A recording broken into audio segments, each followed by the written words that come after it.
What an explosive week 15. I think we had about 5 comebacks this week, with the Colts giving up the biggest lead in NFL history to the Vikings. Oh my God, this week was insane. It was so insane. People were talking about pound NFL rig. Give me a fucking break. So let's start off with Zeke's week 16 power rankings. Here we go. Let's start off with 2 teams that are on the outside looking in. That will be the Miami Dolphins and the New York Giants. Let's start off at Miami Dolphins at 12.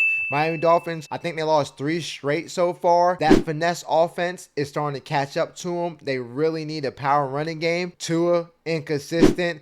Tyreek Hill has been excellent this year. The defense, not that great. At number 11 looking in is my New York Giants. Giants finally won a game for the first time in a month, but they got it done against the Commanders. I'm not trying to hear that bullshit. It should have been defensive pass interference call. It wasn't called. That means there was no flag, no penalty. Now to get straight into this week's top 10. At number 10, we got the Baltimore Ravens sitting at 9-5. Everything that could have gone wrong for the Baltimore Ravens has. Lamar Jackson is still hurt, and Huntley is just not that guy. The reliable Justin Tucker went 1 for 3 on field goals and got 1 block. Defense is still pretty good. The defense has fought hard as always and has stopped Sean Watson from having a big game. But Chubb is going to do what Chubb is going to do, and he was pushing them around a little bit with 99 yards on the ground. Still, I'm going to give the Baltimore Ravens a nod at 10 because Lamar Jackson has been hurt for the past 3 weeks. So if Lamar Jackson has been there, this is a different conversation right now. At number 9, the Detroit Lions. Yes, you heard that right, folks.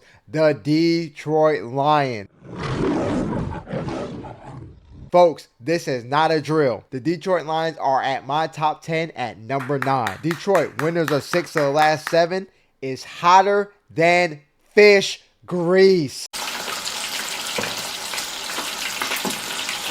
Have to give credit where credit is due. Goff having an amazing year this year. 23 touchdowns to just 7 interceptions and over 3,600 yards. Miles Brown has been a true number 1 wide receiver. Williams has been toting that rock with over 800 yards rushed. This team is scary to play right now. Nobody wants to see the Lions.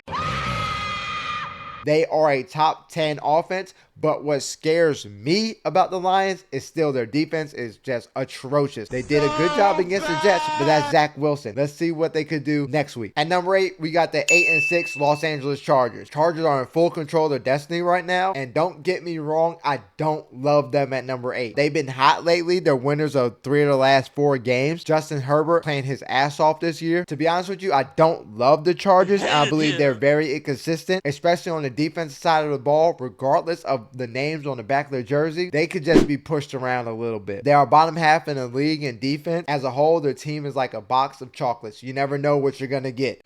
My mom always said life was like a box of chocolates. But Herbert has been phenomenal all year with over 4,000 passing yards. Los Angeles Chargers could beat anybody, but they can also lose to anybody. At number 7, we got the Dallas fake ass Cowboys. Yeah, you heard it right. They're fucking fake. You are fake news. Cowboys gave up a 17-point lead against the Jacksonville Jaguars. And not only that, 6 weeks prior against the Packers, they gave up a 14-point lead. The backbone of this team, the defense, gave up 500 yards yesterday in a comeback loss. When the pressure gets going, Dak is going to fold, and he's going to give up an interception during the most crucial moments. This is a boomer bust team, make no mistake about it. When things are going well, they're unstoppable. But when it's crunch time and they need to step up to play, them pipes will break. At number 6, we got the Minnesota Vikings. Go! I don't love the Vikings this high, to be honest with you, but their record speaks for themselves. Vikings came back down from 33-0 to do the absolutely impossible and beat the Colts on the road. But lately, they've been getting by with the skin in their teeth. In the past 7 games, the ones that they won barely win, and the games that they have lost, they lost big time. I'm not gonna lie to you, Kirk Cousins has been playing like a franchise quarterback. It's only a matter of time before primetime Kirk shows up at the wrong time. Like that! You like that! Justin Jefferson, he's going crazy this year. Jettas, I believe, could get to 2,000 yards. By the way, go look at my video. I made a video about Jettas getting to 2,000 yards. He could definitely do it. Besides Kirk, Jettas, and this offense, can this defense keep them afloat? I doubt it. Number 5, we got the 11-3 Kansas City Chiefs.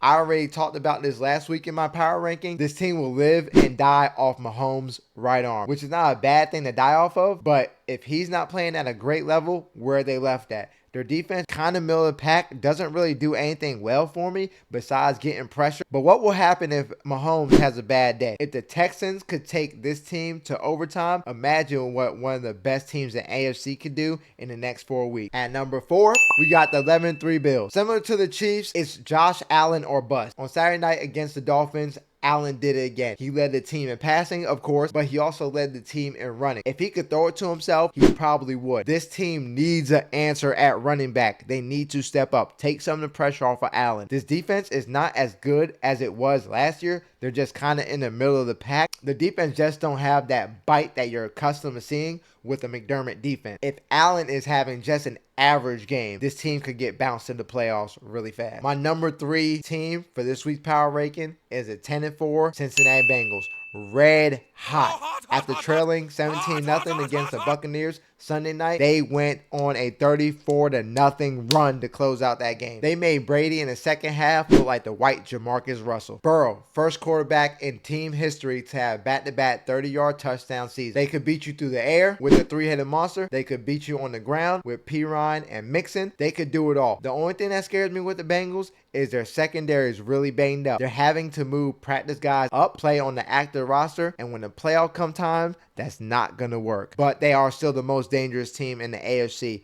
Don't make any mistakes about that. Number 2, San Francisco 49ers. Purdy had a decent game when he went for 17 for 26, over 200 yards and 2 touchdowns. McCaffrey had another phenomenal game. That's what he's going to do. He's a fucking phenomenal back, top 5 back in the league without a doubt. And they finally got Kittle involved. He had major big catches, touchdowns. He was going crazy. But make no mistake about this team lives on this defense and starts up front with Bosa. Bosa leading the league right now with 15.5 sacks.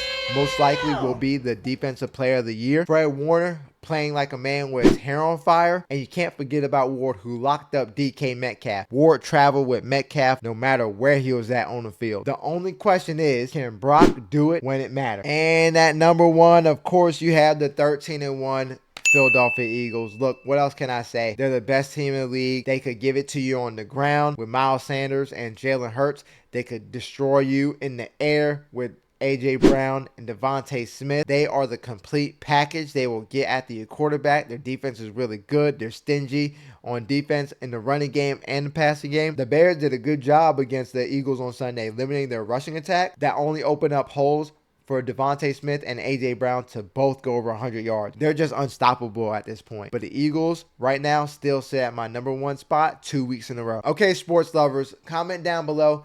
Tell me where your team belongs and where I fucked up at. Was I right? Was I in the wrong?